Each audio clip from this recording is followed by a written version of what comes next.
Australia. This company makes iconic Australian brands. They make brands here in Melbourne such as Kaiser, Wholeproof, but also around the country. Cantarum, Yakka, King G, Bonds, Burley, just to name a few. And here's a company that has made its fortune, its millions, out of the hard work of many of the workers we have here today, who have the gall to make a decision to sack 1,850 workers when some of those companies are still profitable.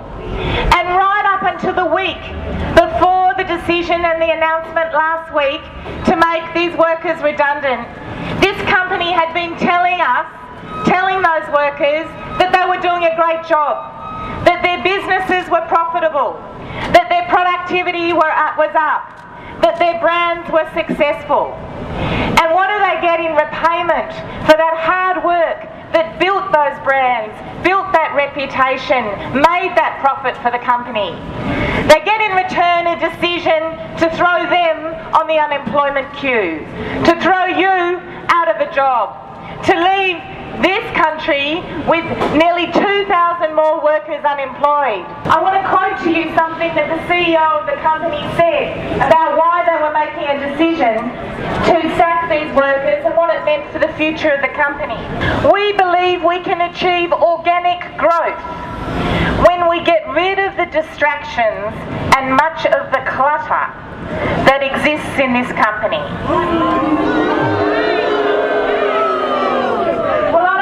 But the workers I see in front of me, the members of my union, are not a distraction. They're not clutter. They're not something for this company to dispose of like rubbish. And I'm here today to express the solidarity of all Australian unions and all Australian workers to the struggle of Pacific brand workers.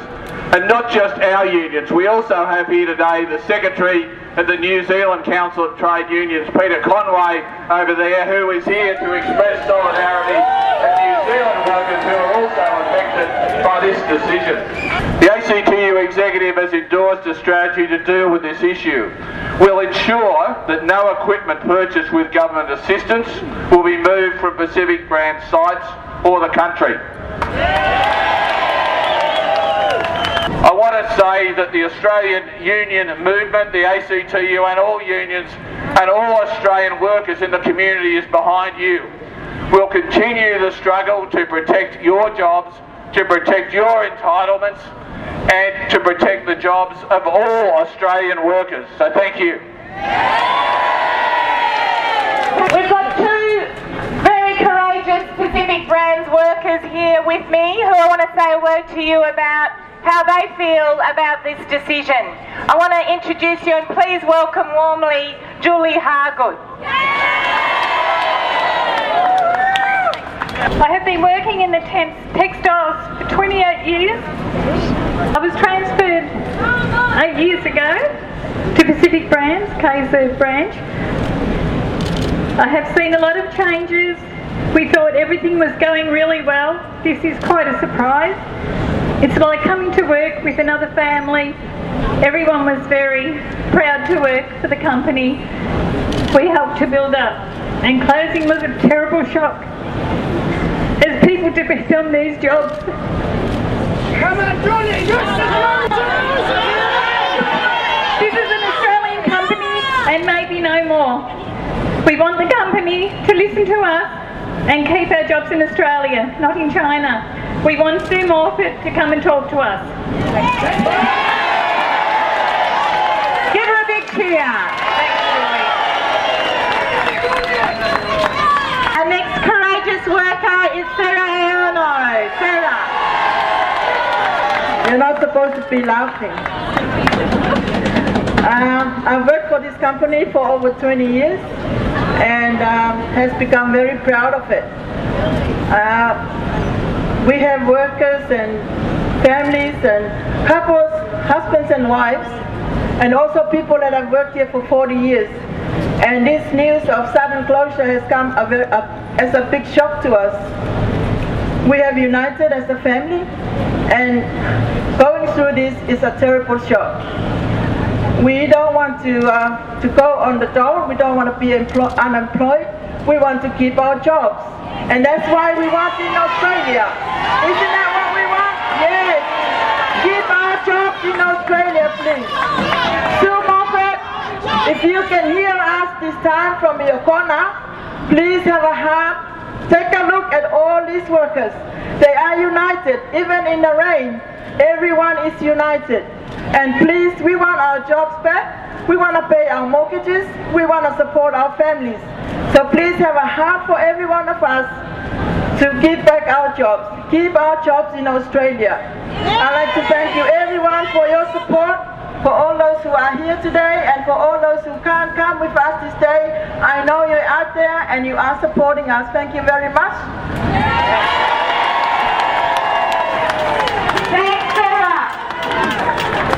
As far as we're concerned, we'll work with the other unions to prevent this machinery that we've paid for with Australian money being shipped offshore. It doesn't matter whether it rains for the next 3 months. We'll stand alongside the TCFU in this particular dispute. We'll support you, we won't run away, and we'll stand shoulder to shoulder with you until the dispute's finished. Good luck to you. We've got a lot of other unions here with us today, and I want to just mention that, of course, as well as the TWU, the other transport unions were really quick to join in that commitment to not move any of that machinery. And that included the MUA, who of course said that they wouldn't let any of it off the Worth. And I can see Wolves, I can see some of our MUA friends here with us today. Also the RTBU, making sure that wasn't going to move anywhere by any of the means of transport that they look after. And even the aircraft engineers were going to make sure that they weren't going to get it on any planes. So no planes, no trains, no boats.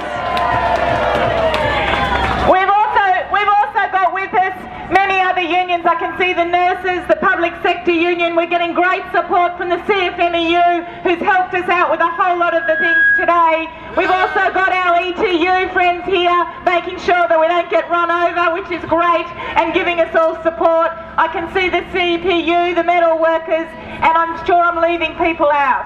But I just want to thank every one of you, all those other unions who are here with us today, for your support. And I want to introduce you to another union leader whose union was very fast to jump on and support us in this, because you know what Pacific Brands make? They make firefighters uniforms. They make firefighters uniforms. So I want to introduce you to the Secretary of the United Firefighters Union, Peter Marshall. Thanks, Peter.